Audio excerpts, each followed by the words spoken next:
Hello everyone and welcome to today's video. Now today we are going to be talking about the Texas Motor Speedway races for Cup and Xfinity. But before we get into that, let's talk about the next race, which is Kansas Speedway.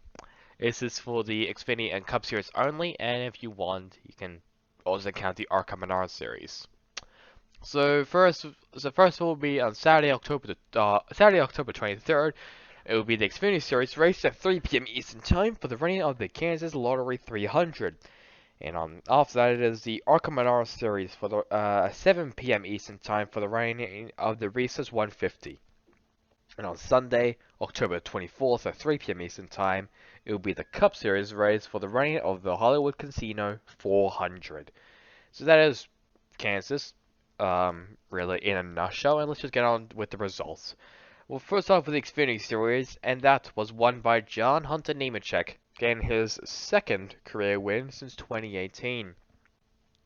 Second place then was his Joe Gibbs Racing teammate, Daniel Hemrick, then Noah Gragson, Justin Allgaier, Austin Cindric, AJ Allmendinger, Justin Haley, Harrison Burton, Michael Arnett, and Brennan Jones round out the top 10. Then Jeb Burton, Riley Herbst, Sam Mayer, Ryan Sieg, Kaz Grala, Brett Moffitt, Bailey Curry, Tommy Joe Martins, and Josh Williams and Austin Hill ran out the top 20. No playoff drivers finished outside of the top 20. Everyone was inside of the top 10. So events that happened in the race, lap 34, Noah Gragson gets into the back of Allmendinger, sending him up the track, and Allmendinger gave him the wagon finger. He was not impressed with Gragson with that move. Lap 41, JJ Yeley stalls in turn 4, which causes a caution. Lap 45, Austin Cindric wins stage 1. Lap 64, Ryan Sieg spins on the backstretch but keeps going. Lap 90, John Hunt Nemechek wins stage 2. Lap 100, Dylan Lepton, Jade Buford, and Tony Barry Hill gets together and all three gets damaged in turn 2. Lap 142, CJ McLaughlin spins on the front stretch grass. Well, goes into the front stretch, spins it in the front stretch and goes into the grass. Lap 173, Brandon Brown hits the inside wall in the back stretch, which was pretty hard. Lap 181, Nemechek takes the lead from Harrison Burton, and John Hunt Nemechek wins the Andes Frozen Custard 335, getting his first win since 2018 with Chip Ganassi Racing. It was a Turner Scott Motorsports. I really can't remember right now, but it was since 2018 since he has won an Xfinity Series race. He's obviously been re-signed with Kyle Busch Motorsports in the Truck Series, so he's going to be there once again for next season. So that is the results for the Xfinity Series at Texas. Now we move on to the Cup Series, and once again it is Young Money himself, Kyle Larson, getting his now 8th win of the season and his 14th in his career. So behind Larson, it is his teammate William Byron, then Christopher Bell, Brad Keselowski, Kevin Harvick, Ryan Blaney, Chase Elliott, Kyle Busch, Tyler Reddick, and Daniel Suarez actually getting a top 10 this time, as he rounds out the top 10. Then Denny Hamlin, Eric Jones, Matt DiBenedetto, Austin Dillon, Chase Briscoe, Kurt Busch, Michael McDowell, Eric Almirola, Cole Custer, and Corey LaJoie ran out the top 20. Two playoff drivers finished outside of the top 20, and they were in 25th place Martin Truex Jr. and 30th place Joe Logano. There were many drivers who went to the rear. I think all of them failed inspection multiple times. Corey LaJoie, Chase Elliott, Chase Briscoe, Garrett Smithley, Alex Bowman, Cody Ware, David Starr, and Justin Haley are all the drivers who went to the rear. So first off, in lap 28, when Kyle Busch has to serve a speeding penalty after speeding, obviously I think under caution. Lap 31, Bubba Wallace spins off turn 2 and collects multiple cars in the backstretch, including Newman, Almirola, Kyle Busch, himself obviously, McDowell, Priest, Alfredo, Custer, Chastain, Stenhouse Jr., Bowman, Cody Ware, Bilecki, Joey Gase, and Justin Haley, all involved. Lap 102, Kyle Busch and Ryan Blaney trying to stretch out the field to end stage 1, which actually helps because Kyle Busch wins stage 1, while Blaney got second place. Lap 153, Elliott pits for vibration from 7th place. Lap 210, Kyle Larson wins stage 2. Lap 275, Briscoe loses a tire from 8th place, smokes heavily, caution. Lap 299, Logano loses a motor and is out of the race, so he's in a pretty deep points haul right now. Lap 305, Kyle Busch gets into the rear of Chris Buescher and gets him sideways.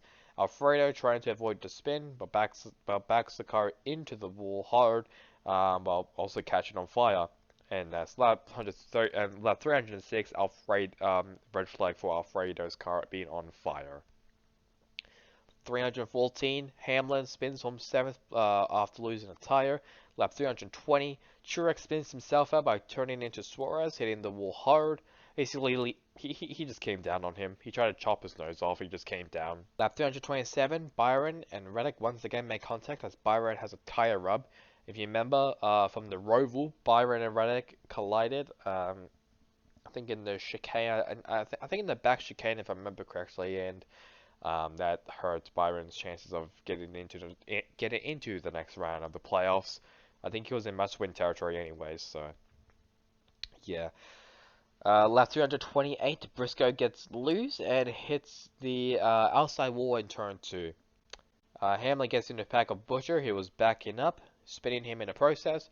Buescher hits the inside wall hard, and Hamlin has major damage on the nose of the car.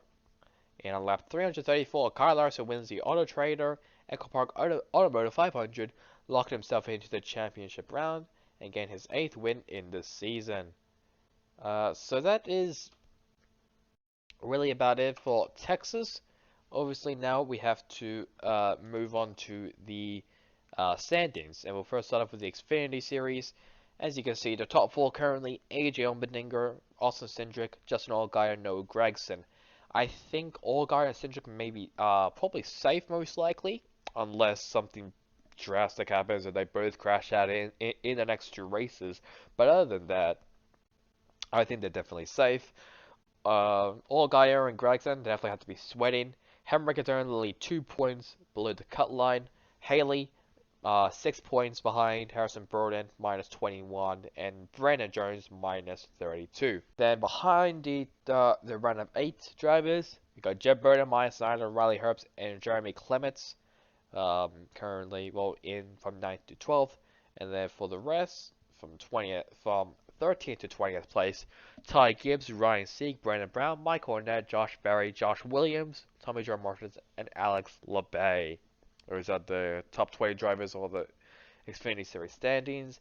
So basically, Allgaier and Gragson, they're fine. Well, they're sweating. Cindric and Allmendinger are fine. Hemrick, I guess, is fine, but basically, if he just finishes above Allgaier and Gragson and he gets stage points along the way, he will definitely get in. Haley as well. Burton, really depends on the outcome, and Brandon Jones is almost in a must-win territory. Next up, it is the Cup Series. So we know that Kyle Larson has locked himself into the playoffs. He already locked himself into the playoffs before the round even started. He was like 65 above the cut line, if I remember correctly. So he was completely fine. Then second place to him, it is Ryan Blaney plus 17, Hamlin plus 9, and Kyle Busch plus 8.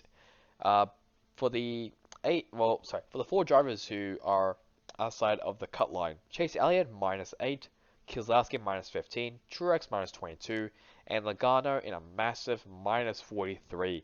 Definitely in must-win territory. As for the other drivers, Kevin Harvick, Christopher Bell, William Byron, Alex Bowman, Kurt Busch, Tyler Reddick, Eric Almirola, and Michael McDowell. Those are the other drivers who were in the playoffs. As for the 4 other drivers who went into the playoffs but finishes from 17th to 20th, Austin Dillon, Matt DiBenedetto, Chris Buescher, and Ross Chastain. So Larson is fine. Blaney sweated a bit. Clint Hamlin and Kyle Busch. Chase Elliott, definitely sweating, yep.